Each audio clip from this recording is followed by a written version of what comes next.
Assalamualaikum warahmatullahi wabarakatuh. Ketemu lagi dengan saya di Hadisan Channel. Untuk kalian yang belum subscribe channel ini, silahkan klik tombol subscribe di bawah.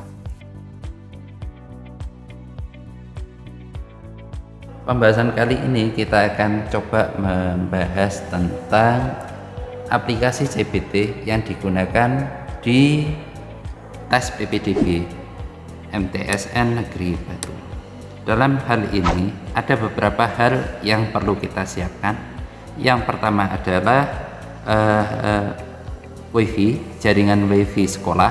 Jadi nanti untuk yang akan menggunakan tes bisa dilihat di sana menggunakan WiFi yang ada di sekitar. Jadi di kelas-kelas itu sudah ada WiFi dan sudah ada namanya sendiri-sendiri. Silakan disambung ke WiFi kelas masing-masing. Terus yang kedua yang perlu kita siapkan adalah Google Chrome. Jadi seperti ini, Google Chrome di masing-masing HP itu jangan sampai kalian menggunakan browser bawaan. Jadi seperti itu ya. Jadi ini Google Chrome-nya, nanti tinggal diklik aja. Terus ketika ngeklik, misalkan pembukaan awalnya seperti ini, tinggal diketikkan aja alamat IP yang ada di sekolah. Jadi ini khusus untuk yang ujian lokal 192.168.50.50. Setelah diketikkan alamat ujian lokal itu ujian yang ada di madrasah, maka akan terbuka halaman seperti ini. Jadi di mana ini karena saya menggunakan tablet ya, jadi agak luas. Mungkin untuk adik-adik nanti barangkali menggunakan HP tampilannya kurang lebih sama, tetapi agak lebih kecil. Terus kalau sudah muncul halaman seperti ini, MTS Negeri Batu, silakan login dan username dan password. Adik-adik silakan membuka halaman user dan password yang sudah bisa didownload di halaman web PPDB. Dalam hal ini user dan passwordnya karena saya uji coba, saya menggunakan user uji coba. Tapi kalau nanti adik-adik ketika tes menggunakan user dan password yang sudah dibagikan. Setelah itu klik tombol login. Nah, jadi setelah login akan terpampang yang pertama itu ada pengumuman, ada info jadwal ujian. Di jadwal ujian tersebut adik-adik diminta untuk menggunakan HP Android, PC maupun laptop. Jadi ada 3 perangkat, silahkan dipilih yang mana saja. Terus ada garis 3 sebelah atas. Jadi di atas ini ada garis 3.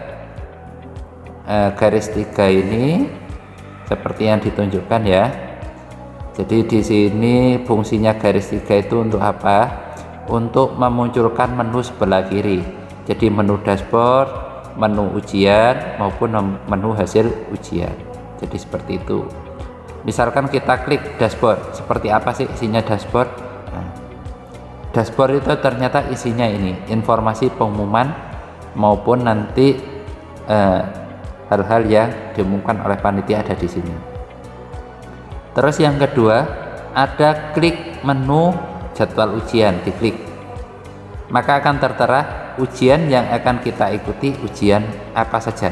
Jadi nanti di sini akan muncul 2, yaitu yang pertama uji coba, terus yang kedua nanti soal ujian yang sesungguhnya. Terus yang ketiga adalah menu hasil ujian.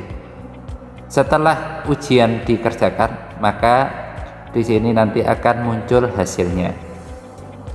Jadi seperti itu. Tapi karena ini tes PPDB, nanti mungkin hasilnya dirilis secara terakhir. Karena di sini untuk soalnya ini ada beberapa yang hanya berbentuk pilihan ganda, dan juga ada yang soalnya berbentuk IC. Karena kalau IC itu harus manual, terutama untuk yang jalur ma'had. Jadi seperti itu ya. Terus di sebelah pojok kanan atas itu ada nama kita, nama di sini namanya hadis, silakan diklik, akan muncul nama dan tombol keluar. Jadi kalau mau keluar tinggal klik keluar, kalau mau masuk lagi caranya sama dengan yang tadi ya. Jadi misalkan kita nggak sengaja kena klik keluar, maka akan muncul tampilan ini, tinggal masuk lagi aja menggunakan user dan password yang sama, maka akan terlogin. Kita hari ini fokus di jadwal ujian. Seandainya jadwal ujian nanti ada keterangan di sini belum mulai, berarti ada dua kemungkinan, yaitu di sini ada jam waktunya sama jam selesai. Nah, ini yang tidak sama. Maksudnya tidak sama bagaimana? Bisa jadi waktunya di set jam 9, kalian nyoba mengerjakan jam 9 kurang 2 menit. Itu kan waktunya masih belum mulai, sehingga klik tombolnya masih belum bisa. Kalau tombolnya sudah bisa diklik, silakan diklik mulai. Di sini nanti akan ada uraian tentang tesnya, PPDB, terus statusnya, ini jumlah soal 10 PG atau strip 3 IC, artinya apa? Kalau PG berarti pilihan ganda, kalau IC berarti IC. Jadi nanti bisa diketik. Terus di sini ada tanggal waktu, terus ada alokasi waktu tes. Ini tombol untuk kembali. Jadi seperti itu. Kita coba klik mulai tes. Nah, ketika mulai tes, maka akan ada peraturan ujian. Kerjakan soal dengan benar dan jangan menyontek. Tinggal diklik aja. Nah, setelah diklik, kalian akan dihadapkan soal. Jadi soal yang pertama, soal kedua, soal ketiga, dan seterusnya. Terus di sebelah atas itu ada keterangan sisa waktu 1:59:31. Artinya apa? 1 jam 59 menit. Di sini adalah posisi detik, 24 detik ya. Terus di sini ada tombol minus sama plus. Ini gunanya untuk memperbesar. Jadi ketika diklik semakin besar. Nah, kalau misalkan mau mereset ke tampilan awal, tinggal klik tombol yang berbentuk lingkaran berpanah. Misalkan terlalu kecil, bisa diperkecil lagi. Misalkan mau dikembalikan awal, klik tombol reset. Kurang besar, dibesarkan pakai tanda plus. Setelah itu di sebelah kanan ada tulisan daftar soal, silahkan diklik. Nah, daftar soal ini akan tertera soal nomor 1 sampai dengan nomor sekian. Karena di sini 13 soal, berarti di sini nomor 1 sampai nomor 13. Tinggal diklik aja sesuai kebutuhan. Misalkan saya ingin mengerjakan nomor 5. Tinggal diklik nomor 5. Nah, nomornya akan berganti. Saya ingin mengerjakan nomor 8. Saya ingin mengerjakan nomor 9. Nah, tinggal diklik aja. Saya ingin mengerjakan nomor 7 misalkan. Terus bagaimana jika soalnya berbentuk gambar? Untuk memperbesar gambar, tinggal diarahkan saja kursor kalian atau pakai ditunjuk aja seperti ini. Nah, jadi ditunjuk aja. Oh, ini nanti akan membesar sendiri-sendiri. Semakin lama semakin membesar. Jadi seperti itu ya. Ini juga sama, semakin membesar. Nah, ini juga sama, semakin membesar. Jadi tinggal ditunjuk aja menggunakan jarinya itu diarahkan. Untuk menjawabnya bagaimana? Nah, kita mulai dari nomor 1 dulu aja biar enak. Untuk menjawabnya tinggal ditekan sesuai huruf. Misalkan abjad pilihan, opsi pilihan. Misalkan, oh ini jawabannya katakanlah C, kita klik C. Kalau misalkan mau berubah jawaban bagaimana? Tinggal dipencet jawaban yang lain, misalkan A. Nah, kalau sudah, bisa lihat di bagian bawah Di bagian bawah itu ada keterangan soal sebelumnya, ragu-ragu atau soal selanjutnya. Kalau di HP tertentu itu tulisannya tidak kelihatan, jadi hanya ada tombol merah, tombol kuning, dan tombol biru. Jadi seperti itu. Tombol merah itu untuk ke soal sebelumnya, tombol kuning untuk ragu-ragu, tombol biru yang sebelah kanan bawah itu untuk soal selanjutnya. Tinggal diklik saja sesuai kebutuhan. Misalkan nomor 1 A, nomor 2 katakanlah C, terus klik. Nomor 3 katakanlah saya memilih B misalkan, lanjut. Nomor 4 katakanlah saya memilih D misalkan, terus lanjut, kita pilih, lanjut. Terus kita pilih lagi, misalkan ini lanjut, terus ini katakanlah lanjut, terus soal yang ke-8 misalkan ini. Terus ternyata ketika kalian sudah mengerjakan beberapa soal, ternyata kalian misalkan nomor 5 tadi sepertinya keliru, bisa diklik daftar soal, kembali ke nomor 5. Nah, karena akan kembali ke nomor 5 mau diganti, ini bukan ini, berarti misalkan jawabannya minyak goreng. Nah, terus mau kita next, atau langsung ke soal yang sudah dijawab. Di sini berwarna biru, berwarna hijau, dan di sebelah atasnya itu ada jawabannya apa. Kalau soal yang belum dijawab itu soalnya berbentuk abu-abu. Bagaimana jika soal tersebut misalkan ragu-ragu? Nah, ketika ragu-ragu maka di sini akan muncul warna kuning. Jadi seperti itu, ya.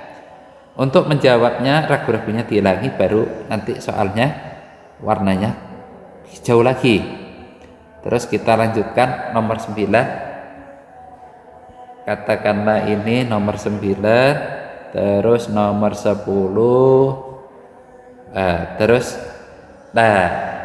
untuk nomor 11 misalkan bentuk soalnya IC, tinggal diketikkan saja. Misalkan bentuk soalnya sebutkan nama istri pertama Nabi Muhammad, tinggal diketikkan aja.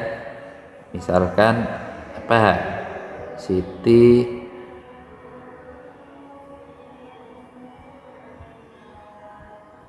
misal ini ya. Kalau sudah bagaimana? Kalau sudah selesai ngetik, silakan ditekan di luar kotak ini, di luar kotak yang saya tunjukkan. Jadi klik, seperti itu ya. Kalau sudah ditekan di luar kotak ini berarti jawaban sudah tersimpan. Jadi seperti ini jawabannya. Terus kita next. Misalkan berapa banyaknya sisi pada segitiga, katakanlah misalkan 5. Terus ditekan di luar kotak, maka ini jawaban 5 akan tersimpan.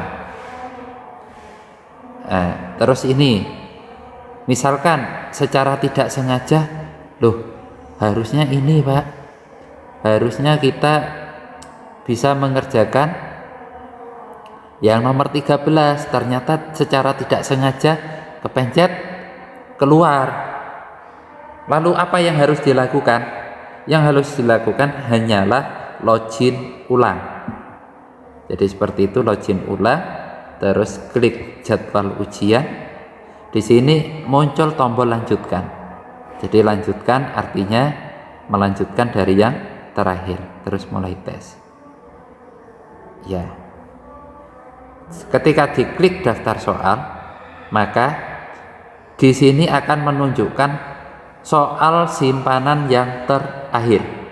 Jadi bisa jadi hanya beberapa nomor yang jawabannya hilang karena belum tersimpan, atau jawabannya semuanya lengkap, tinggal melanjutkan ke ini. Berarti ini tadi nomor 15, tinggal melanjutkan. Misal ini ya. Terus kalau dirasa di sini jawabannya sudah lengkap semua, jadi di tombol daftar soal ini ketika diklik jawabannya sudah lengkap, maka sudah bisa diakhiri, yaitu menekan tombol tes selesai. Klik tombol tes selesai, akan muncul konfirmasi, klik ya, sehingga akan dihadapkan di halaman dashboard, jadi halaman pengumuman lagi. Setelah itu bagaimana? Bisa dicek untuk hasil ujian. Nah, hasil ujian di sini ada keterangan selesai, berarti hasil sudah dikirim ke server pusat. Sehingga untuk melihat hasilnya tinggal klik lihat hasil. Maaf, untuk hasil nilai belum dapat dilihat, akan diproses terlebih dahulu. Karena apa? Di sana tadi terdapat IC. Jadi hasilnya harus dikoreksi dulu. Jadi seperti itu ya. Jadi itu merupakan uraian singkat bagaimana cara melakukan CBT, terutama untuk yang melakukan ujian secara offline. Untuk yang secara online kurang lebih caranya sama, yang membedakan adalah halaman link untuk ujian. Jadi link ininya yang berbeda, itu aja. Mungkin itu saja penjelasan singkat tentang CBT untuk hari ini. Kurang dan lebihnya mohon maaf. Assalamualaikum warahmatullahi wabarakatuh. Kalau sudah selesai bisa diklik tombol keluar.